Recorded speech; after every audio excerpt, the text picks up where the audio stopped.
نماز میں وضو ٹوٹ جائے تو کیا کریں؟ امان صاحب انڈیا سے پوچھتے ہیں، اگر نماز کے دوران وضو ٹوٹ جائے تو اس حالت میں کیا کیا جائے؟ کیا اسی وقت نماز توڑ دیں یا پوری کر کے ختم کریں؟ اگر جماعت میں شریک ہوں تو کیا کریں؟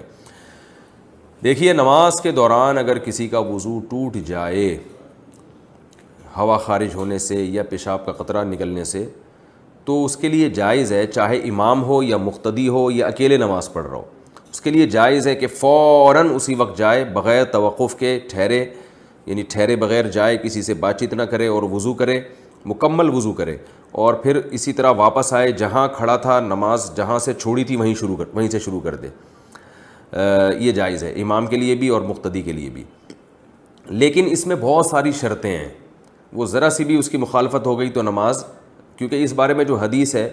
کہ جس سے علماء نے استدلال کیا ہے کہ جس کی نماز ٹوٹ جائے تو اس کو چاہیے کہ اسی پر بنا کر لے،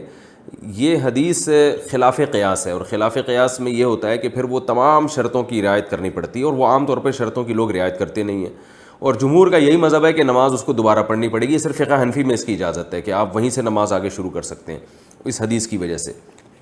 تو اگرچہ یہ حدیث سند کے لحاظ سے ضعیف ہے مگر بہت زیادہ ضعیف نہیں ہے، مگر امام حنیفہ نے کا ایک جو اصول ہے وہ یہ کہ وہ ضعیف حدیث کو بھی قیاس پہ ترجیح دیتے ہیں۔ تو افضل بہرحال یہی ہے جمہور کے مذہب کے مطابق،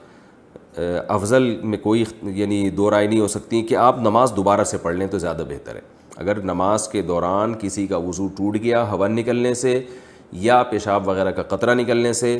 تو جہاں سے چھوڑی ہے وضو کر کے وہیں سے بھی آگے کنٹینیو کر سکتا ہے وہ، لیکن افضل یہ ہے کہ دوبارہ سے نماز شروع کر لے۔ اور ویسے بھی امام اگر یہ کام کرے گا تو پبلک کے سمجھ میں ہی نہیں آئے گا، کیونکہ لوگوں کو یہ مسائل معلوم نہیں ہیں، وہ پریشان ہو جائیں گے، اختلاف و انتشار ہوگا مسجد میں کہ یار یہ امام صاحب گئے ہیں اتنا لمبا جا کے وضو بھی کر کے دوبارہ سے جہاں سے نماز چھوڑی تھی وہیں سے شروع کر دی ہے، پتہ نہیں کیا کر رہے ہیں، پھڈا ہو جائے گا، لڑائی جھگڑا ہو جائے گا۔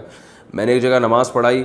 میں چونکہ مسافر تھا تو میں نے 2 رکعت کے بعد سلام پھیر دیا، پیچھے پبلک میں ایک انتشار کھڑا ہو گیا،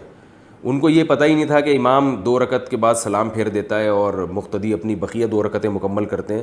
تو جہاں اتنی جہالت ہو وہاں اگر آپ ان مسائل پر عمل کریں گے تو لوگوں میں انتشار ہوتا ہے۔ تو مجھے اندازہ ہوا کہ بھائی کہیں آپ شہر میں ہوں، اگر آپ امام ہیں،